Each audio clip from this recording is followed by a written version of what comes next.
At any given time with Kerning Cultures, we're probably working on 5 to 10 stories at the same time. And sometimes we'll look at a story and realize we can't actually find a place for it in the larger theme of an episode. These stories are misfits, you might say. So today, we thought it'd be fun to make space for 2 of our favorite misfit stories. Both are about food, but from different sides of the world. The first story comes to us from the streets of New York, and the second is from a farm in Cairo. I'm Hiba Fisher. This is Kerning Cultures, radio documentaries from the Middle East. From Beirut, and I have been doing street art. It's predictable, they've seen it happen. And one story that always kind of captures my imagination. Bed in the morning, dreading going in because I'm going to have to stand up on The streets lost culture. And you're listening to Kerning Cultures. Kerning Cultures. Do you know what? I'm just going to hand hold my mic, then I can sit up. Our first story comes to us from producer Alex Atack. I feel like I sound better if I'm sitting up. All right. A few months ago, Hiba was in New York and she heard about this kind of surprising story about turf wars between halal food carts. We found these stories about mafia-style license monopolies and long-standing rivalries and physical altercations in the streets. So we asked our friend and Kerning Cultures contributor Jad Khalil to take a walk around Midtown Manhattan to investigate. The sounds of Times Square. Yeah. Okay, so I'll do like narration to myself in terms of like where we are. So we're on 6th Ave, also known as the Avenue of the Americas, and west 48th Street. And we are looking for Halal Carts. Jad spent the afternoon walking around with his friend trying to interview people. I'm doing a story about Halal Carts for a podcast. I was wondering if you would be up to be interviewed. You don't want to? Okay, thanks. Let's see if this guy's up for it. Hi. I'm doing a story about Halal Carts. I was seeing if you wanted to be interviewed. You don't want to? Okay. Doesn't want to, so we're 0 for 2 now. He said he was talking to his family, which I think he was not. Hi. I'm doing a story about Halal Carts. I wanted to see if you wanted to talk. You don't want to? 0 for 3.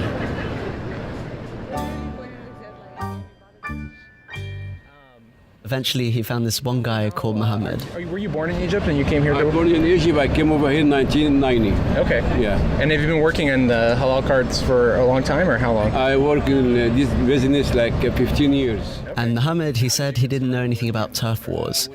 Actually, it was kind of the opposite. At some point during the interview, another car owner came over asking to borrow some bread. One now? I don't have, Muhammad. Yo, I don't have. I don't have. If I have, I give it to you, Muhammad. I don't have. I was asking. It's kind of hard to hear, but another car owner basically comes over and asked if he had any spare bread. And Mohammed said, I don't, but if I did, I'd give it to you. Inshallah, come tomorrow. What does he want? Yeah, one pita bread. Ah, okay. Yeah. It seems like sometimes the carts, they work together, like they share. So Jad didn't have much luck finding anything about these food truck turf wars that we'd been reading about. But when we were talking this story through amongst the team, our marketing manager Bella, who lives in New York, she told us about this one particular food cart, Halal Guys. We brought her into the studio to tell us more. God, I feel so honored. Join us in the studio.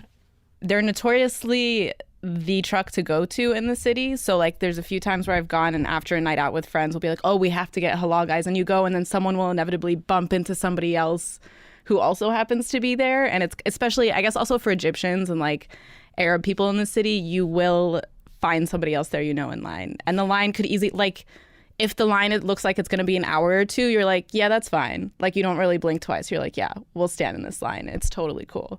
I don't know. It's like you go and you know what you're ordering. It's like you want the chicken and rice platter. You want the white sauce. And if you think you want to, like, torture yourself, you put the hot sauce on it. You were telling us earlier that when you lived in Virginia, your friends would drive up from Virginia to New York to get food there. Yeah, so like living in New York in college, I'll get a text from my sister saying that she's hopping in a car with her friends and coming up to New York, not to see me, but like because they want Halal Guys. And they're not even staying in the city. So it's about like a 5-hour drive from back home where they are. And then they'll just head back. Can you tell us like what Halal Guys looks like when you're walking down the street? Well, I think you know it's Halal Guys because they're only in one intersection in the city. And then you always know because the line is super long and they're a bright yellow truck. So kind of there's always like a knockoff truck around them, and you kind of have to take a step back and make sure you're going to the right one because it's so easy to go to the wrong one if you're not paying attention. Have you ever sort of either by mistake or on purpose gone to the sort of impersonator copycat carts? I feel like I might have made the mistake of walking to one like diagonal from them, and then a friend has like corrected me and been like, no, that's not them. Okay. Step away from there. It's not the real deal. When we heard about this, the fake Halal Guys setting up businesses right opposite the street, this felt like something close to the story we were looking for. So we scheduled an interview with Ahmed, who's one of the founders of Halal Guys. We do hear you. Hi, Alex. So when Ahmed was 16, his dad would split his time between his family in Egypt, where Ahmed lived, and his hot dog cart business in New York City. He came like any other immigrant looking for the American dream. So he barely used to see us. So Ahmed's dad noticed that most New York City cab drivers were Muslim, but there was nowhere on their daily routes in Manhattan that served quick and simple halal food. They were available in Queens, but it was not available in the city. So he changed the business model and started serving halal food instead of hot dogs. He called it the Halal Guys. And they had this distinct look: yellow uniforms and red and yellow umbrellas. It's been like that for the past 28, 29 years. So Ahmed took over the family business, and then a couple of years later, in 2014, he started to notice this kind of strange thing happening. People were starting food cart businesses in New York City that looked identical to Halal Guys, with the same yellow uniforms and red and yellow umbrellas. And the reason they could is because it's difficult to find a lot of clarity on these carts. Like, they come and go, and they change appearance and location and staff, and most of them don't really have websites. So this was a thing for a while, and then one day Ahmed was walking through Union Square, close to 14th Street. And he came across this identical cart staffed by guys in identical uniforms, but this time they were calling themselves the Halal Guys of New York. And when I saw that, I was like, okay, what are we gonna do about it? It's a cart, it's not really a brick and mortar. And it's actually kind of comical. There was this one street corner where the staff at the real Halal Guys, they'd open up shop at 7 p.m, but just before that, during the day, there was this fake Halal Guys in almost an identical cart that closed up when the real Halal Guys arrived. So most of the time when this happens, he just ignored it. It doesn't work from the perspective of they're not serving the same food. They're trying to confuse the customers, and it doesn't work. They can stay 1 or 2 days, and you find them leaving by themselves because they don't make any business. The customers are not coming for them. But with these guys using the same name, basically, it was a step too far. Halal Guys, like the real Halal Guys, decided to sue them. Our consuls informed us that we can go hard on them and file a lawsuit against them, and they will take the name out. So I was like, okay, good, let's do it. In 2014, Halal Guys, the real Halal Guys that is, they sued the copycat Halal Guys, and they won. The Halal Guys of New York, that's the fake one, they stopped using the real name, but there are still halal carts all over New York City using the red and yellow uniforms and umbrellas. There's not an awful lot they can do about that. Halal Guys, meanwhile, has grown from a food cart to an international business empire. They have more than 85 branches around the world. They just opened in London, and they're in places like Korea and the Philippines. So this was the closest thing we could find to the Godfather-style turf wars thing that we'd imagined. The reality was actually much more mundane than that. There are territorial disputes between cart owners, but mostly they're about stupid things like regulations or about how close a cart is to the curb or how far it is away from the subway. So, as it turns out, the New York City Halal Cart War is just a story that nobody really wanted to tell us about, if it even does exist. If you know differently, let us know.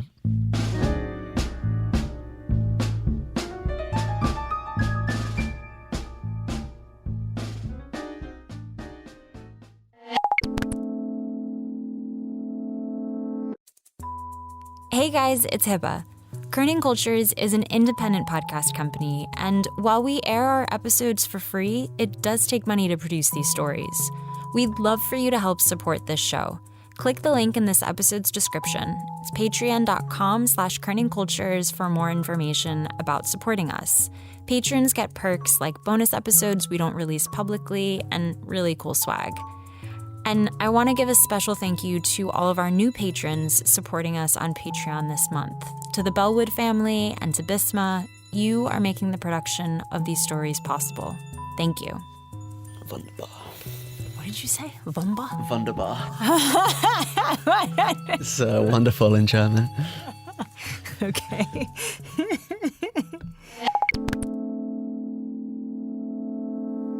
So for our second Misfit story, we're moving from chicken to fish. From the streets of New York to a fish farm on the outskirts of Cairo that Hibba visited a few years ago. Turn it on, take what you want, we'll be walking and talking.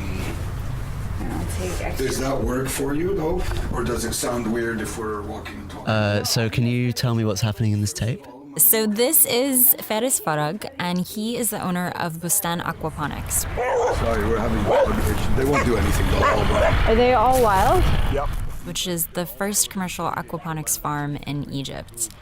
Aquaponics is a farming system that harvests fish and plants. And Faris started this farm because he felt like something was broken in the way we make our food. You're right, though. Most people don't know how their food grows or where it comes from or what it should look like or what it should taste like. When we were younger, you had these little beledi bananas that were only about 10 to 15 centimeters, but they're sweet and delicious. Now you get these 30 centimeter beasts, but they don't taste like much. They look pretty and yellow, but they're tasteless. So in 2011, he came back to Egypt from abroad to start Bustan. I decided to come back and just try to do something that is different and that hopefully a little bit useful for the country as well, for the region. And my family's farms, both my mother and my father's side, are originally, a few generations back from the Delta.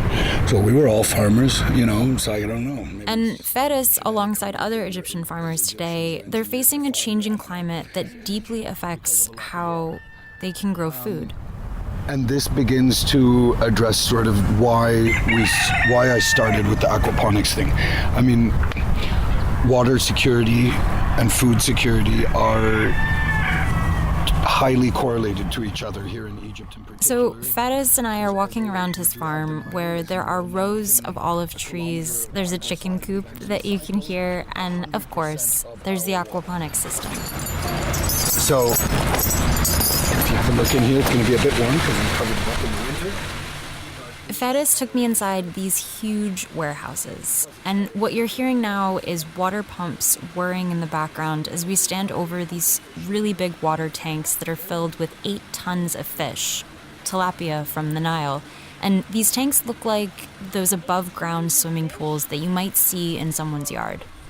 Wait, so I know nothing about farming. I know nothing about aquaponics. Okay, the term aquaponics comes from putting together 2 words.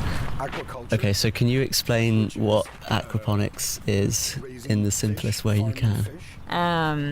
So you have these huge sort of above ground swimming pool like tanks filled with fish. And what happens is fish eat and then they poop. And actually, there's this misconception that the poop is what ends up feeding the plants. We don't use fish poop. Okay. But Faris corrected me about this. So what happens is they filter out all the solid waste.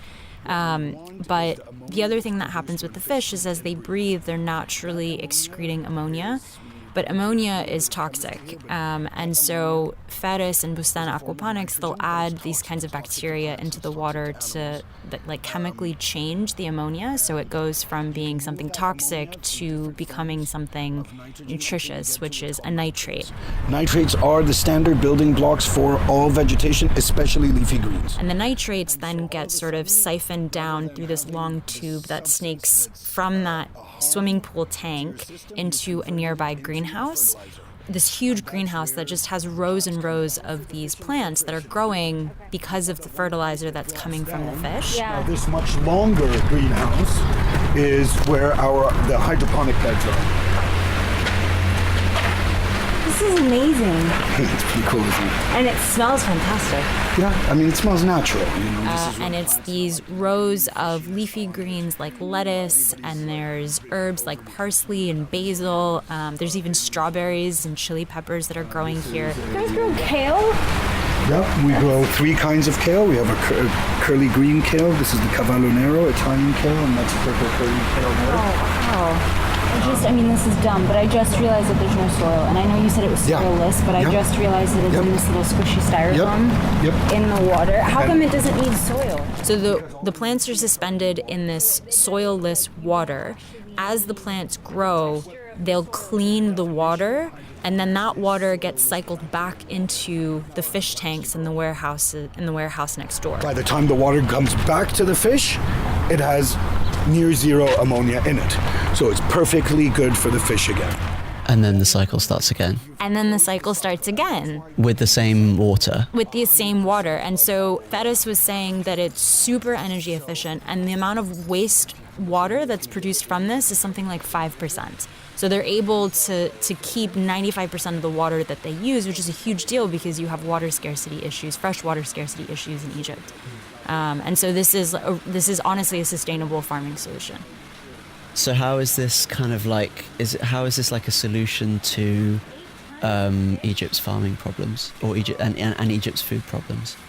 So aquaponics is never meant to replace traditional farming completely. As Fetis told me, it's complementary. And actually, Bustan Aquaponics uses land that other farms can't use. It's not like aquaponics needs to take place of another kind of... In fact, you would never build aquaponic systems in arable land, in agricultural areas. And Fetis told me that aquaponics builds off of a very old farming practice. The concept has been around forever.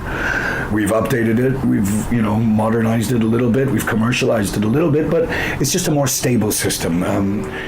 Food security is a real issue in Egypt. Despite having arable land, things like population growth, bad farming practices over the years, water scarcity as the Nile shrinks, and increasing poverty have made it such that 1 in 5 Egyptians, at least, can't eat the food they need. And actually, today in Egypt, more than 50% of basic food staples, things like wheat, for example, are imported, meaning a lot of the basic food is now more expensive than the average Egyptian can afford to pay for. Aquaponics isn't going to solve all of these problems, but it might help. Our region, the Middle East, North Africa in general, this is critical for us. I believe food security will not be solved by one technology, one farming practice, one company, or anything else. The more, the better. Let's have many different approaches. The best ones will survive. It's important. It's important for the future.